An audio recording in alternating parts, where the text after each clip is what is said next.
जो नेपाल की जल प्रलय है दोस्तों, अभी तक उसकी गुत्थी नहीं सुलझ पाई है। तमाम लोगों को समझ में नहीं आ रहा है आखिर ये हुआ क्यों। लोगों को समझ में नहीं आ रहा है कि ना कोई भूकंप आया, ना बर्फ की बड़ी झील फटी, तो आखिर नेपाल के अंदर ये जल प्रलय आया तो आया कैसे। लेकिन अब अमेरिकी भूवैज्ञानिकों ने जो खुलासा किया है वो बहुत ज़्यादा चौंकाने वाला है दोस्तों। एक एक कर समझेंगे आखिर नेपाल में ऐसा क्यों हुआ, और भारत के लिए भी खतरे की घंटी है। तमाम इस पूरे क्रम को हम सिलसिलेवार तरीके से समझेंगे। दिन था बुधवार का और तारीख थी 26 अगस्त 2026 को, जिस दिन दोपहर के बाद से नेपाल के तमाम इलाकों में जो है एकदम से जल प्रलय की घटनाएं घटित होना शुरू हुई। तमाम वीडियो वायरल होना शुरू हुए और इसके बाद क्या होता है, तमाम कयास लगाए गए।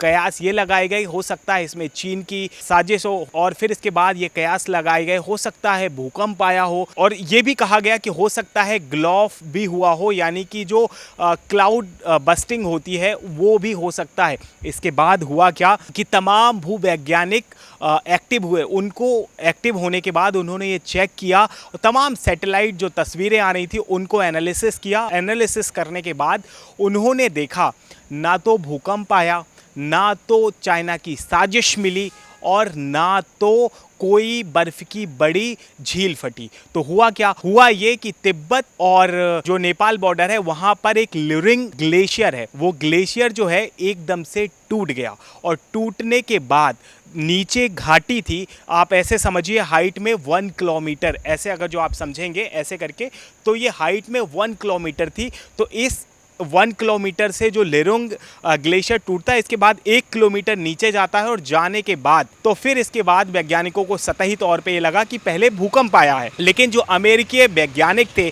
भूवैज्ञानिक थे, यूएसजीएस, उन्होंने ये देखा कि जो ग्लेशियर टूटा है उसके बाद धरती में कंपन हुआ है, ना कि भूकंप आया है दोस्तों। इसके बाद जब एक कंपन होता है, कंपन होने के बाद जमा पानी था, तमाम जो ग्लेशियर के आसपास चीज़ें थी वो एकदम से मैदानी इलाकों में आने लग जाती हैं और नेपाल में जल प्रलय आ जाती है। अब जल प्रलय तो आ गई और ग्लेशियर भी टूट गया, लेरोंग ग्लेशियर। लेकिन अब ये सवाल है कि ये ग्लेशियर आखिर टूटा क्यों। तो ये सवाल उठा है। कुछ लोग ये कह रहे हैं, तमाम भूवैज्ञानिक ये कह रहे हैं कि हो सकता है तापमान की वजह से, हो सकता है बर्फ पिघलने की वजह से। तमाम जो ये एंगल हैं, तमाम वैज्ञानिक इसको तलाश रहे हैं, तमाम वैज्ञानिक शोध कर रहे हैं, किसी भी कंक्लूजन में अभी नहीं पहुंच सकते।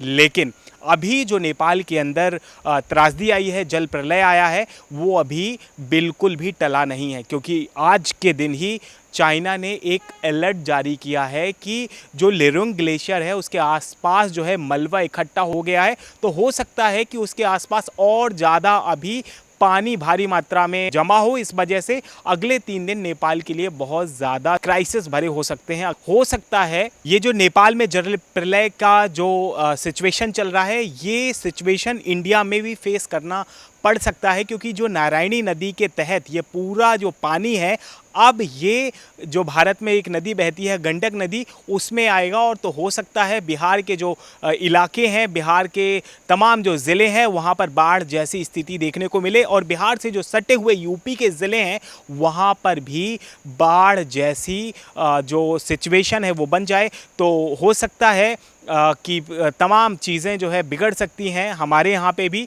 लेकिन तमाम हमारा जो प्रशासन है वो अभी बहुत ज़्यादा अलर्ट है। यूपी के तमाम जो ज़िले हैं जो बिहार से लगते हैं वहाँ पर अलर्ट घोषित कर दिया गया है, बिहार में भी अलर्ट घोषित कर दिया गया है। और अभी जो सिचुएशन है, अभी सिचुएशन ये है कि तकरीबन 350 शव नेपाल के अंदर रिकवर करे गए हैं। 800 से लेकर 900 लोग अभी मिसिंग बताए जा रहे हैं, जिसमें बहुत बड़ा आंकड़ा, जो 100 से ज़्यादा आंकड़ा जो है भारत के पर्यटकों का भी हो सकता है। तो अभी ये आधिकारिक सूचना नहीं आई है भारत के बारे में, लेकिन आगे तमाम ये जो हमारे पर्यटक हैं उनको भी जान माल की हानि हो सकती है। तो अभी जो सिचुएशन ये बनी है कि अगले 3 दिन नेपाल के लिए बहुत क्राइसिस भरे हो सकते हैं।